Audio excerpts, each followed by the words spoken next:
একটু শুকালে একদম কি হয়ে যায়, পুরো লোকে না।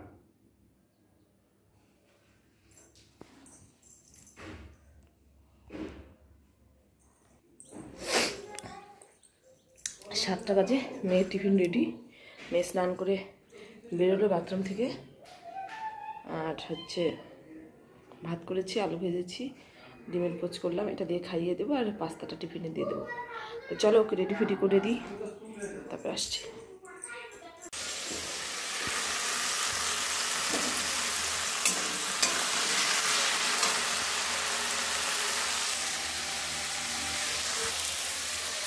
মাছের মাথা দিয়ে লাউ ভাজা হচ্ছে, আর শাক ভাজা, আর একটা তরকারি করবো। চলো লাউ ভাজা বানিয়ে নিই।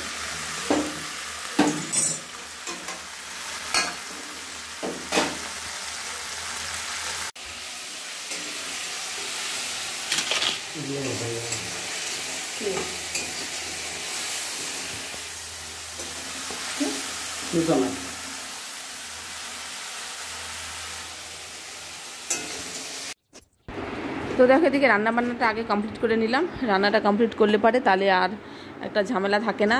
তো রান্নাটা কমপ্লিট করে সোজা চলে এসেছি ঘরগুলো মুছতে। সকালবেলা উঠে শুধু বাসি কাপড়টা চেঞ্জ করেছি, তেমন কিছু করিনি। তো এখন দেখো এদিকে হচ্ছে সমস্ত ঘরগুলো ভালো করে পরিষ্কার করে মুছে নেব। মুছে নিয়ে তারপরে স্নান করে পুজোতে যাব। আজকে বৃহস্পতিবার যেহেতু, তো ভাবলাম যে না, বৃহস্পতিবারে আগে খাওয়া দাওয়া করবো না, বরমশাই খেয়ে স্কুলে চলে যাবে, আর হচ্ছে আমি স্নান করে পুজো দিয়ে তারপরে খাবো। তো চলো এদিকে ভালো করে ঘরগুলো সুন্দর করে মুছে নিই। ঘরগুলো মুছে নিয়ে তারপরে বাইরেটা আবার একটু জল দিয়ে ধুয়ে দেবো। প্রতি বৃহস্পতিবারে তো ধুই, আবার প্রতিদিনই আমাদের এইটাই কাজ থাকে। মেয়ে মানুষের যেটা প্রতিদিনের কাজ, সেটা তো করতেই হবে বলো।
স্নান হয়ে গেল, তারপরে জামা কাপড়গুলো মেলে দিলাম, সিঁদুর পরলাম, পরে ছাদে যাচ্ছি ফুল আনতে।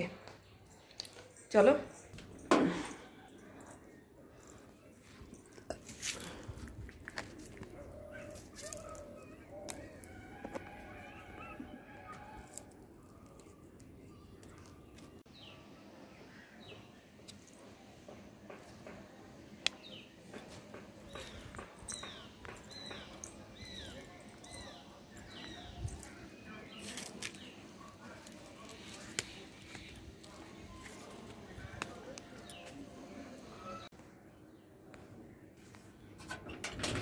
খুব রোদ পড়েছে,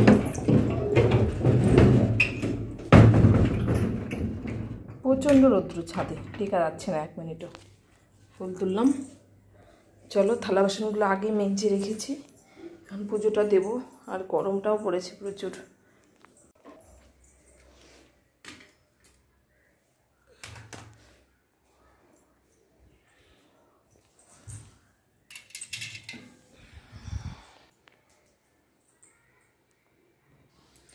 সকালে নন্দে জামা এসেছিল, তাল নিয়ে এসেছে। ওদের বাড়িতে, বাড়ির কাছে তাল হয়, সকালবেলা পড়েছে, তাই বাজারে এসেছিল, তাই নিয়ে এসেছে।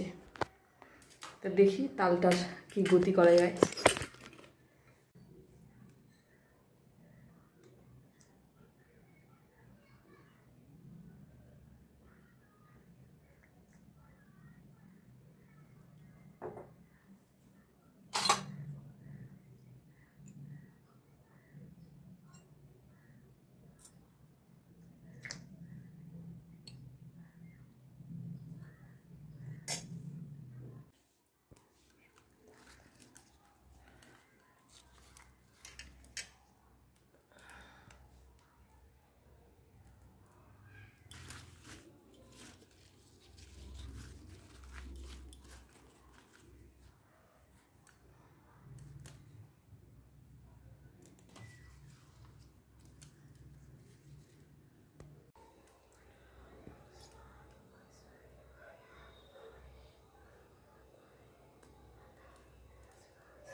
বর্মশাই খাওয়া দাওয়া করে স্কুলে চলে গেছে।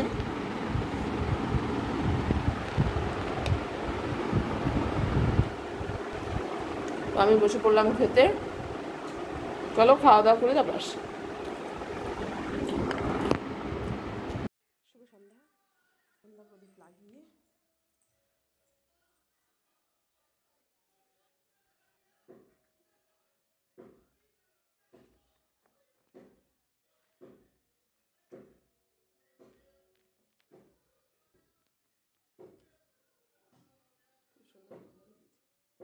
ছেনবো। চলো তালগুলো ভালো করে ছেনে রাত্রেবেলা তাল আর রুটি কে কে পছন্দ করো। তো দেখো বন্ধুরা, এদিকে সন্ধ্যাবেলা সন্ধ্যা প্রদীপ ধরিয়ে ভাবলাম যে না, তালটা ভালোই পেকে গেছে আর গন্ধে চারিদিকে একদম ছড়িয়ে গেছে, এত গন্ধ বেরিয়েছে। তো চলো তালটা এখন ভালো করে ছেনে নেব। কেননা তালটা মনে করো, তাল খেতে তো ভালোই লাগে, কিন্তু এর যে একটা উটকো ঝামেলা রয়েছে, এটা করাই হচ্ছে মুশকিল। কিন্তু কি করব বলো, এদিকে দিয়ে গেছে আর তো ফেলেও দিতে পারছি না, তো এটা করতে অনেকটা সময় লাগবে। তো এদিকে এই ঘরটাতে বসে পড়লাম, সবাই টিভি দেখছে, বড়মশাইরা টিভি দেখছে, আর আমি ওদের সাথে গল্প করব, একটুখানি খবর দেখব, আর হচ্ছে সঙ্গে সঙ্গে এই কাজটাও আমার হয়ে যাবে। আর আগে হচ্ছে এগুলা কাজ তো বিয়ের আগে আমরা কোনোদিন করিনি। বিয়ের আগে আমরা হচ্ছে তাল সব মা ঠাকুমা এটাই সব কিছু করতো। আর আমাদের বাড়ি যেদিন তাল হতো সেদিন রুটি দিয়ে তাল দিয়ে খাওয়া হতো, বেশ ভালো লাগতো। তো অনেক দিন বলতে 1 বছর হলো, গেল বছর খেয়েছিলাম কিনা সেটা মনে নেই। এবার ভাবলাম যে তাল দিয়ে রুটি দিয়ে খাওয়া যাবে। তো চলো তালটা আগে ভালো করে ছেনে নিয়ে ভালো করে রসটা বের করে নিই, তারপরে দুধ দিয়ে তাল দিয়ে চাল দেবো। তবে সঙ্গে একটা নারকেল হলে ভালো হতো, কিন্তু নেই, তো কী করার আছে, দুধ দিয়ে জাল দিলে এমনিতেই ভালো লাগবে। তো চলো এটাই তো করতে ঘন্টাখানেক টাইম লেগে যাবে। তো তারপরে হচ্ছে এটা জাল দিতেও আবার কিছুটা সময় লাগে, দিয়ে তারপরে একদম আসছি।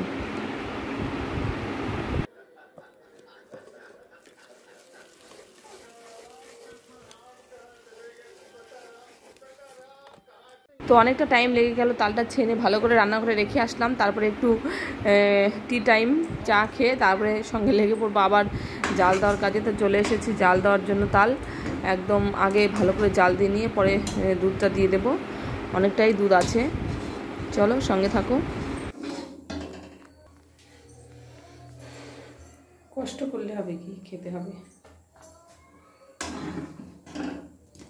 তাল দিয়ে রুটিতে খেতে ভালোবাসি।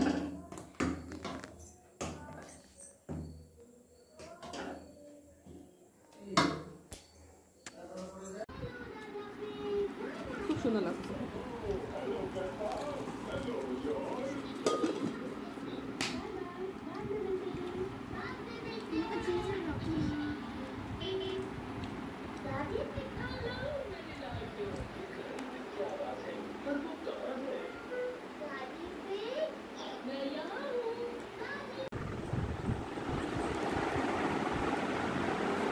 তো খাওয়া দাওয়া কমপ্লিট, বাসন কুসন মাজলাম, মেজে টেজে সব পরিষ্কার পরিচ্ছন্ন করে রাখলাম, রেখে এখন হচ্ছে শুতে যাব ওই ঘরে। ওই ঘরটা বিছানাটা একটু পরিষ্কার করে নিলাম, শুতে যাওয়ার আগে এই কাজটা করে থাকি। বিছানা সব পরিষ্কার পরিচ্ছন্ন করে নিলাম, তারপরে এখন শুতে যাচ্ছি। চলো আবার দেখা হবে নতুন আরও একটা ভিডিওর সঙ্গে। ভালো থেকো, সুস্থ থেকো, গুড নাইট।